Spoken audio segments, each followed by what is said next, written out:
Hi అండి, welcome to our channel. ఎలా ఉన్నారు అందరూ? మీరంతా బాగుండాలని నేను మనస్ఫూర్తిగా కోరుకుంటాను.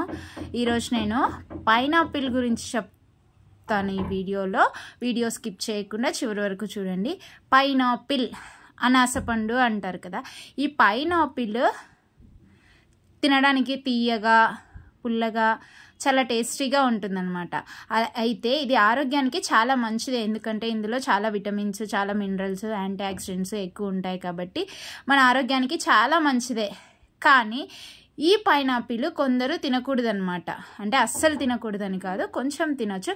కానీ ఎవరు తినొచ్చు ఎవరు తినకూడదో ఈ వీడియోలో చెప్తాను. వీడియో ఎక్కడ స్కిప్ చేయకుండా చివరి వరకు చూడండి.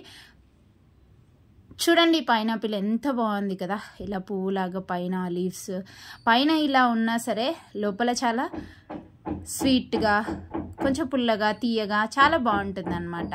అలాగే మనుషులు కూడా చూడ్డానికి పైన అలా కనిపించినా లోపల కొంచెం తీయగా ఉంటారు, కొంచెం పుల్లగా ఉంటారనమాట.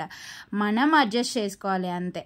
అలాగే ఈ పైనాపిల్ని ఎవరు తినొచ్చు ఎవరు తినకూడదో చెప్తాను, ఇప్పుడు వినండి. ఈ పైనాపిల్ని అందరూ తినొచ్చు అనమాట, మంచిదే. కానీ కొంతమంది అసలు తినకూడదనమాట. అస్సలు అని కాదు, కొంచెం ముక్క తినొచ్చు ఇష్టం ఉంటే. అది ఎవరు అంటే అలర్జీ ఉన్నవాళ్ళు. అలర్జీ అంటే స్కిన్ అలర్జీస్ కానీ లేదంటే ఏమైనా అలర్జీస్ ఉన్న వాళ్ళు ఈ పైనాపిల్ తినకపోవడమే మంచిదనమాట.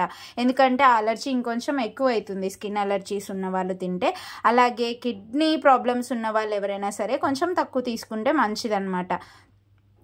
అలాగే షుగర్ పేషెంట్స్ తినొచ్చా అనే డౌట్ ఉంటుంది. తినొచ్చు అనమాట, ఏం కాదు. కాకపోతే మరీ ఎక్కువగా తినకూడదు అనమాట. అట్లే ఈ పైనాపిల్ని ప్రెగ్నెంట్ ఉమెన్ తినొచ్చా అంటారు. గర్భిణీ స్త్రీలు తినొచ్చా తినకూడదా? చాలామంది తినకూడదు అని అంటారు. అదేం లేదు, బట్ ఎక్కువ తినకూడదు అనమాట. ప్రెగ్నెన్సీ వాళ్ళు, బాలింతలు ఈ పండుని ఎక్కువ తినకూడదు.